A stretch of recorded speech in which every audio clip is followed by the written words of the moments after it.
मेष राशि वालों, आज हम विस्तार से बहुत गहराई से बात करने वाले हैं मेष लग्न यानी एरीज असेंडेंट के जातकों के लिए। हम जानेंगे कि आने वाला हफ्ता यानी 17 नवंबर से लेकर 23 नवंबर 2025 तक का समय आपके जीवन के हर महत्वपूर्ण पहलू पर क्या प्रभाव डालने वाला है। आपका करियर, आपका फाइनेंस, आपकी लव लाइफ, आपका पारिवारिक जीवन, आपकी हेल्थ और स्टूडेंट्स के लिए यह हफ्ता क्या विशेष संकेत लेकर आ रहा है। हम हर एक ग्रह के गोचर को, हर एक योग को बारीकी से समझेंगे। तो चलिए इस ज्ञान की यात्रा में मेरे साथ आगे बढ़िए। इस सप्ताह का जो सबसे बड़ा शक्ति केंद्र है, जो एनर्जी वोर्टेक्स है, वो आपके जन्म लग्न से 8वें घर में बना हुआ है, जो कि वृश्चिक राशि है। ज्योतिष में 8वें घर को बहुत ही रहस्यमयी माना जाता है। ये घर है परिवर्तन का, ट्रांसफॉर्मेशन का, अचानक होने वाली घटनाओं का, गहरी खोजबीन का और उन सभी बातों का जो सतह के नीचे छिपी हुई हैं। और इस सप्ताह आपके इसी 8वें घर में एक नहीं, दो नहीं, बल्कि 3 ग्रहों की शक्तिशाली ऊर्जा एक साथ काम कर रही है। यहां पर सूर्य देव विराजमान है, जो आपकी आत्मा और आपके आत्मविश्वास के कारक है। यहीं पर मंगल देव भी बैठे हैं, जो आपकी ऊर्जा, आपके पराक्रम और आपके गुस्से के स्वामी हैं। और इन दोनों ग्रहों के साथ हैं वक्री बुध, जो आपकी बुद्धि, आपकी वाणी और आपके विश्लेषण करने की क्षमता है।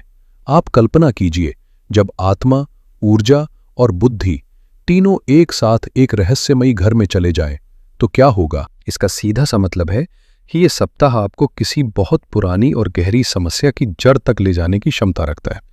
ये आपको मजबूर करेगा कि आप उन बातों पर ध्यान दें जिन्हें आप अब तक टालते आ रहे थे। इस सप्ताह की एक और महत्वपूर्ण घटना सप्ताह के बिल्कुल अंत में घटित होगी, 23 नवंबर को। यही वक्री बुध, जो आपके 8वें घर में है, वो गोचर करके वापस आपके 7वें घर यानी तुला राशि में प्रवेश कर जाएंगे। 7वां घर होता है आपके जीवन साथी का, आपके बिजनेस पार्टनर का, आपके संबंधों का। तो बुध का वहां वापस लौटना ये संकेत दे रहा है कि इस पूरे सप्ताह आप जो भी आत्ममंथन करेंगे, जो भी सच खोज निकालेंगे, उस सच के आधार पर अपने संबंधों को सुधारने का मौका आपको सप्ताह के अंत से मिलना शुरू हो जाएगा। तो कुल मिलाकर यह सप्ताह भागदौड़ का नहीं, बल्कि रुक कर, सोच कर और समझ कर अपनी जिंदगी की उलझनों को सुलझाने का है। चलिए अब आपके जीवन के सबसे महत्वपूर्ण पहलू यानी आपके कामकाज और आर्थिक स्थिति पर इस ग्रह गोचर का क्या प्रभाव पड़ेगा, इसे बहुत विस्तार से समझते हैं। अगर आप नौकरी करते हैं तो यह सप्ताह आपके लिए डीप वर्क का है। आपके 8वें घर में सूर्य, मंगल और वक्री बुध की जो युति बनी हुई है, वो आपको सामान्य रोजमर्रा के कामों से हटाकर किसी विशेष और जटिल कार्य में उलझा सकती है। अगर आपका काम रिसर्च से जुड़ा है, जैसे आप वैज्ञानिक हैं, डेटा एनालिस्ट हैं, या फिर आप ऑडिट, टैक्स, इंश्योरेंस के क्षेत्र में हैं, या आप डॉक्टर, सर्जन हैं, तो यकीन मानिए ये सप्ताह आपके लिए बहुत बड़ी सफलता के योग बना रहा है। आप किसी ऐसी समस्या को सुलझा सकते हैं जिसे कोई और नहीं सुलझा पा रहा था, और इससे आपको बहुत सम्मान मिलेगा। लेकिन इस युति का एक दूसरा पहलू भी है जिससे आपको बहुत सावधान रहना है। 8वें घर में बैठा मंगल अचानक होने वाले वाद विवाद या टकराव का संकेत देता है। हो सकता है ऑफिस में किसी सहकर्मी के साथ या अपने बॉस के साथ आपकी किसी बात पर बहस हो जाए, और यह बहस किसी पुरानी छिपी हुई बात को लेकर हो। सूर्य की उपस्थिति आपके ईगो को बढ़ा सकती है, जिससे आप झुकना पसंद नहीं करेंगे, और वक्री बुध कम्युनिकेशन गैप या गलतफहमियां पैदा कर सकते हैं। आप कहना कुछ चाहेंगे और लोग उसका मतलब कुछ और निकाल लेंगे। अब इसमें चंद्रमा के प्रभाव को भी जोड़ते हैं, जो आपके मूड को हर 2 दिन में बदलेगा। सप्ताह की शुरुआत में यानी 17 से 19 नवंबर तक चंद्रमा आपके 7वें भाव में शुक्र के साथ रहेंगे। यह समय आपके प्रोफेशनल पार्टनरशिप्स 17 से 19 नवंबर तक चंद्रमा आपके 7वें भाव में शुक्र के साथ रहेंगे। यह समय आपके प्रोफेशनल पार्टनरशिप्स, क्लाइंट्स या टीम के साथ मिलकर काम करने पर जोर देगा। लेकिन जैसा कि आपके लिए एक तनाव की चेतावनी दी गई है, इसका सीधा मतलब है कि टीम के साथ काम करते हुए या किसी क्लाइंट को डील करते हुए आपको बहुत धैर्य रखना होगा। यहीं पर 17 नवंबर को शाम 5 बजे बन रहा गज केसरी योग आपको अपनी बुद्धि और ज्ञान से इस तनाव को संभालने की शक्ति देगा। फिर सप्ताह के मध्य में यानी 20 और 21 नवंबर को चंद्रमा भी गोचर करके आपके 8वें घर में आ जाएंगे, जहां पहले से ही सूर्य, मंगल और बुध है। यह समय आपके काम के दबाव को बहुत ज्यादा बढ़ा देगा। आप पर डेडलाइंस का प्रेशर हो सकता है, मानसिक थकान हो सकती है, लेकिन यही वो पावर पीरियड है जब आप सबसे ज्यादा फोकस रहेंगे। 20 तारीख को दोपहर 3 बजे बन रहा चंद्र बुध योग आपकी बुद्धि को और भी तेज कर देगा, जिससे आप किसी मुश्किल प्रोजेक्ट को सफलतापूर्वक पूरा कर पाएंगे। और सप्ताह के अंत में यानी 22 और 23 नवंबर को चंद्रमा आपके नवम भाव यानी भाग्य स्थान में प्रवेश करेंगे। यह आपके लिए बहुत बड़ी राहत लेकर आएगा। पिछले कुछ दिनों का तनाव कम होगा, काम में भाग्य का साथ मिलेगा और हो सकता है कि आपको अपने किसी सीनियर या बॉस से कोई बड़ी मदद या सराहना मिले। व्यापार करने वालों के लिए यह सप्ताह संबंधों को बहुत सावधानी से संभालने का है। आपके सप्तम भाव में शुक्र का होना निश्चित रूप से आपके बिजनेस की ओवरऑल ग्रोथ के लिए अच्छा है, लेकिन 17 से 19 नवंबर तक जब चंद्रमा भी यहीं रहेंगे तो आपको अपने बिजनेस पार्टनर के साथ फाइनेंशियल डीलिंग्स और फ्यूचर प्लान्स को लेकर बहुत स्पष्टता रखनी होगी। किसी भी तरह की भावनात्मक निर्णय लेने से बचे। यहां पर 19 नवंबर को सुबह 10 बजे बन रहा चंद्र शुक्र आकर्षण योग आपको अपनी वाणी में मधुरता और आकर्षण देगा, जिसका उपयोग आप किसी भी बिगड़ी हुई डील को बनाने में कर सकते हैं। 23 नवंबर से जब वक्री बुध आपके सप्तम भाव में लौटेंगे तो ये आपके लिए बहुत महत्वपूर्ण समय होगा। ये आपको अपने पुराने बिजनेस कॉन्ट्रैक्ट्स को रिव्यू करने, पुराने क्लाइंट से दोबारा जुड़ने या किसी अटकी हुई पार्टनरशिप पर फिर से बातचीत शुरू करने का बेहतरीन अवसर प्रदान करेगा। आर्थिक मामलों में ये सप्ताह आपको बहुत संतुलित होकर चलने की सलाह दे रहा है। एक तरफ आपके 11वें भाव में राहु विराजमान है, जो लाभ का घर है। राहु की प्रकृति है अचानक देना, तो हो सकता है कि आपको कहीं से अचानक धन लाभ हो, कोई रुका हुआ पैसा मिल जाए। लेकिन वहीं दूसरी तरफ आपके 12वें भाव में वक्री शनि देव बैठे हैं, जो व्यय और हानि के घर के स्वामी हैं। वक्री शनि का प्रभाव ये होता है कि खर्चे लगातार बने रहते हैं और अक्सर ये खर्चे अनचाहे होते हैं, जैसे स्वास्थ्य पर, किसी कानूनी मामले पर या घर की किसी पुरानी चीज को ठीक कराने पर। तो इस सप्ताह आपके साथ एक पुश पुल इफेक्ट चलेगा, पैसा आएगा भी और जाएगा भी। 8वें घर की सक्रियता आपको जॉइंट एसेट्स, ससुराल पक्ष से धन या इंश्योरेंस पीएफ जैसे मामलों में उलझा सकती है। मेरी सलाह यही है कि इस सप्ताह शेयर बाजार या किसी भी तरह के सट्टे में पैसा लगाने का जोखिम बिल्कुल ना लें। चलिए अब बात करते हैं उन रिश्तों की जो हमारे जीवन की नींव होते हैं।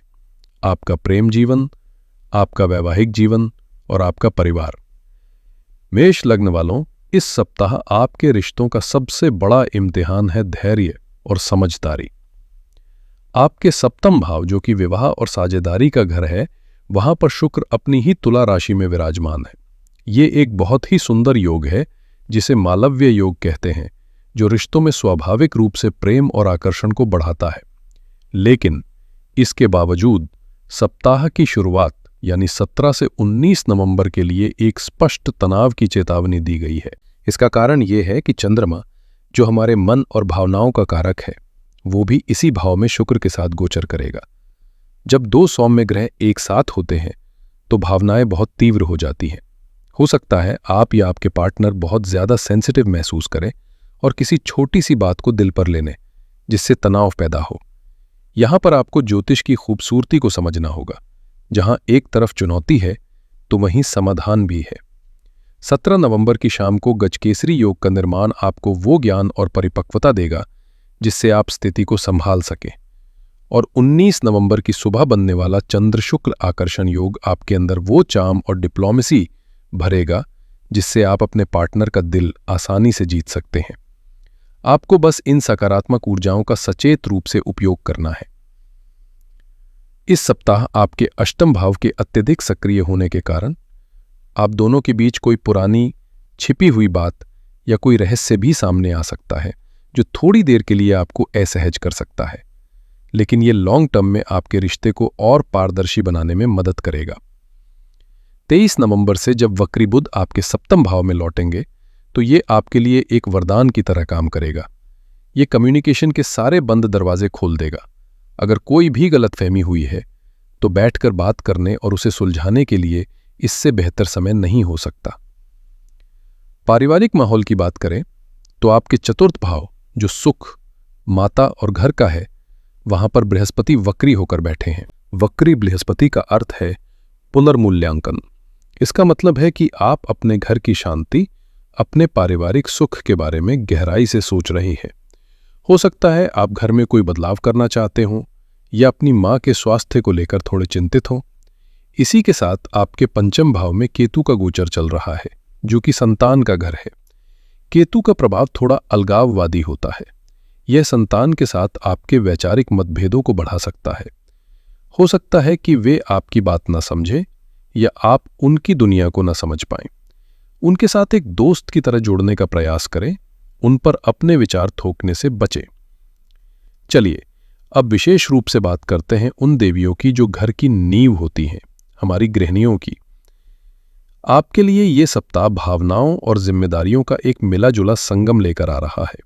सबसे पहले आपके चतुर्थ भाव में बैठे वक्री बृहस्पति का सीधा प्रभाव आपके मन पर और घर के वातावरण पर पड़ रहा है। आप पिछले कुछ समय से ये महसूस कर रही होंगी कि आप घर को संवारने, उसे बेहतर बनाने के लिए बहुत प्रयास कर रही हैं, लेकिन फिर भी मन में वो पूरी शांति या संतोष नहीं मिल पा रहा है। ये गोचर आपको घर की व्यवस्थाओं पर फिर से विचार करने के लिए प्रेरित कर रहा है। सप्ताह की शुरुआत यानी 17 से 19 नवंबर आपके लिए भावनात्मक रूप से थोड़ी नाजुक रहेगी। चंद्रमा का गोचर आपके सप्तम भाव से हो रहा है, जो सीधे सीधे आपके पति के साथ आपके संबंधों को प्रभावित करेगा। दी गई तनाव की चेतावनी का अर्थ है कि इस दौरान जीवन साथी के साथ किसी छोटी सी बात पर भी मनमुटाव हो सकता है, या आपको ऐसा महसूस हो सकता है कि आपकी बातों को या आपकी मेहनत को महत्व नहीं दिया जा रहा। आपको सलाह है कि इस समय शांत रहें। 19 तारीख को बन रहा चंद्र शुक्र आकर्षण योग आपको ये शक्ति देगा कि आप गुस्से से नहीं बल्कि प्रेम और अपनी वाणी की मधुरता से अपने पति का दिल जीत सकती हैं और घर का माहौल खुशनुमा बना सकती हैं। सप्ताह का मध्य यानी 20 और 21 नवंबर आपका ध्यान ससुराल पक्ष की ओर खींच सकता है। चंद्रमा आपके अष्टम भाव में गोचर करेंगे, जहां सूर्य और मंगल पहले से ही मौजूद हैं। ये ससुराल पक्ष के साथ संबंधों में कुछ तनाव या अचानक किसी पुरानी बात के सामने आने का संकेत दे रहा है।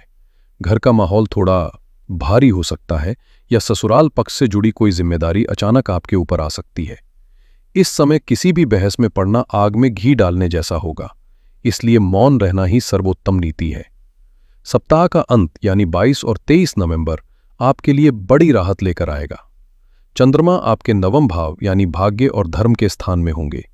आपका मन पूजा पाठ और धार्मिक कार्यों में अधिक लगेगा। आप घर में कोई पूजा रखवा सकती हैं या किसी धार्मिक स्थान पर जा सकती हैं, जिससे घर में एक बहुत ही सकारात्मक ऊर्जा का संचार होगा और आपको मानसिक शांति मिलेगी। इस समय पति और बच्चों के साथ भी आपके संबंध मधुर होंगे। संतान को लेकर पंचम भाव में केतु के कारण चिंता बनी रह सकती है। उनकी सेहत या पढ़ाई को लेकर मन थोड़ा परेशान रह सकता है। कुल मिलाकर ये सप्ताह आपसे धैर्य और समझदारी की बहुत अधिक मांग कर रहा है। घर की शांति बनाए रखने की पूरी जिम्मेदारी आपके मजबूत कंधों पर ही रहेगी।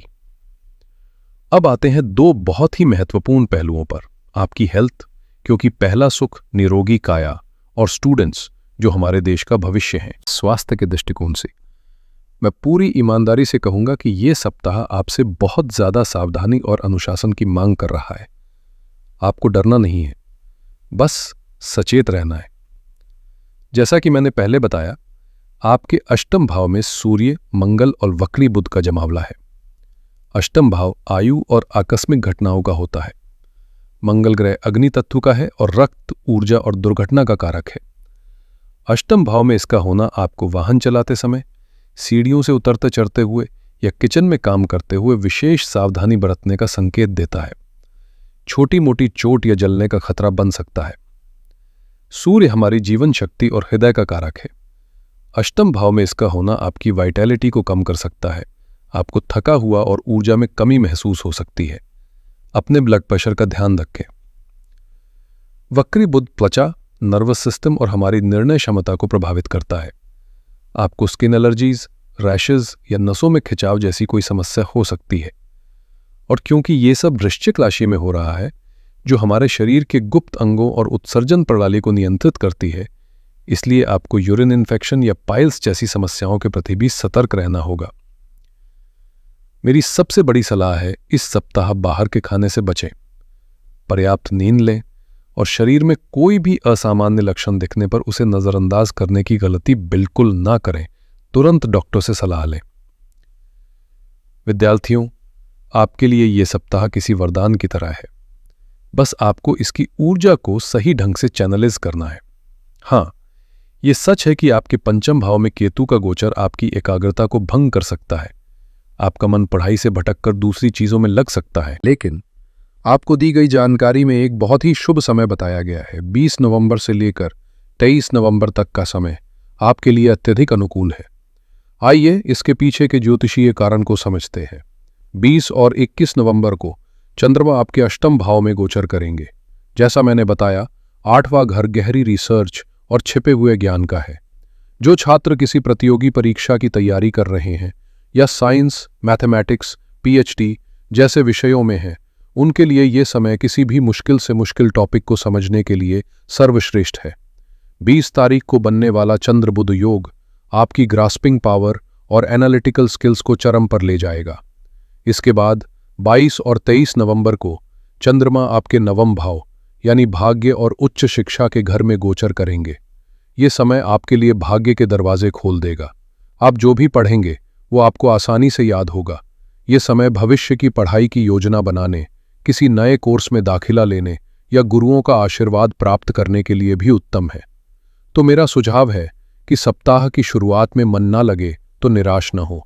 अपनी सारी ऊर्जा 20 तारीख के बाद के लिए बचाकर रखें और फिर देखिएगा आपको कितने अद्भुत परिणाम मिलते हैं। चलिए, अब मैं पूरे सप्ताह की बातों का सार आपको कुछ पंक्तियों में बता देता हूं। संक्षेप में कहें तो यह सप्ताह आत्मचिंतन, गहरी समझ और परिवर्तन का है। सप्ताह की शुरुआत रिश्तों में तनावपूर्ण हो सकती है, इसलिए धैर्य रखें। सप्ताह का मध्य कामकाज में इंटेंस फोकस और दबाव लाएगा। सप्ताह का अंत भाग्य का साथ और नई सीख लेकर आएगा। छात्रों के लिए गुरुवार से समय विशेष रूप से शुभ है। के लिए इस सप्ताह के सबसे भाग्यशाली और सकारात्मक दिन 22 और 23 नवंबर यानी शनिवार और रविवार रहेंगे। इन दिनों में चंद्रमा आपके नवम भाव यानी भाग्य स्थान में होंगे, जिससे आपको कम प्रयास में अधिक सफलता मिलने की संभावनाएं बनेंगी और मानसिक शांति भी मिलेगी। और जो सबसे बड़ी सावधानी आपको रखनी है वो है अचानक आने वाले गुस्से और स्वास्थ्य की समस्याओं से बचें। अष्टम भाव की ऊर्जा आपको इंपल्सिव और आक्रामक बना सकती है, इसलिए किसी भी बहस में पड़ने से पहले 10 बार सोचें और अपने स्वास्थ्य को किसी भी कीमत पर प्राथमिकता दें। ग्रहों की चुनौतियों को कम करने और उनकी सकारात्मक ऊर्जा को बढ़ाने के लिए ज्योतिष शास्त्र में बहुत ही सरल और प्रभावी उपाय बताए गए हैं। इस सप्ताह के लिए आपका पहला उपाय है हनुमान जी की उपासना। आपके अष्टम भाव में मंगल की जो उग्र ऊर्जा है, उसे शांत और सकारात्मक दिशा देने के लिए इस सप्ताह प्रतिदिन, विशेषकर मंगलवार को, संकट मोचन हनुमान अष्टक का पाठ करें। ये आपको हर प्रकार के डर, दुर्घटना और स्वास्थ्य समस्याओं से बचाएगा। दूसरा उपाय है शिव परिवार की पूजा। सप्ताह की शुरुआत 17 नवंबर को सोम प्रदोष से हो रही है। यह दिन भगवान शिव और माता पार्वती की पूजा के लिए अत्यंत शुभ होता है। इस दिन शाम के समय शिव मंदिर जाकर शिव परिवार की पूजा करें। इससे आपके वैवाहिक जीवन में आ रहा तनाव कम होगा और मन को शांति मिलेगी। और तीसरा उपाय है शनिदेव का। आपके 12वें भाव में वक्री शनि के कारण जो बेवजह के खर्चे और मानसिक चिंता बनी हुई है, उसके लिए शनिवार के दिन किसी दिव्यांग व्यक्ति को भोजन कराएं या उनकी किसी भी रूप में मदद करें। इससे शनिदेव प्रसन्न होते हैं और कष्टों को कम करते हैं। इन उपायों को पूरी श्रद्धा और विश्वास के साथ करें।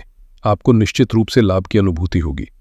तो ये था मेष लग्न के जातकों के लिए आने वाले सप्ताह का संपूर्ण और विस्तृत राशिफल। आशा करता हूं कि ये जानकारी आपको आने वाले सप्ताह की चुनौतियों के लिए तैयार करने और अवसरों का पूरा लाभ उठाने में मदद करेगी। हमेशा याद रखिएगा, सितारे केवल मार्गदर्शन करते हैं। आपकी इच्छा शक्ति और आपके कर्म ही आपके जीवन की सच्ची कहानी लिखते हैं। अगर आपको ये वीडियो अच्छी लगी हो, ये विश्लेषण आपके काम आया हो, तो इस वीडियो को लाइक करें, अपने सभी प्रियजनों के साथ इसे शेयर करें ताकि वे भी इस ज्ञान का लाभ उठा सकें, और इस चैनल को सब्सक्राइब करना बिल्कुल ना भूलें। मैं ईश्वर से आपके लिए एक सुखद, स्वस्थ और सफल सप्ताह की कामना करता हूं। हर हर महादेव।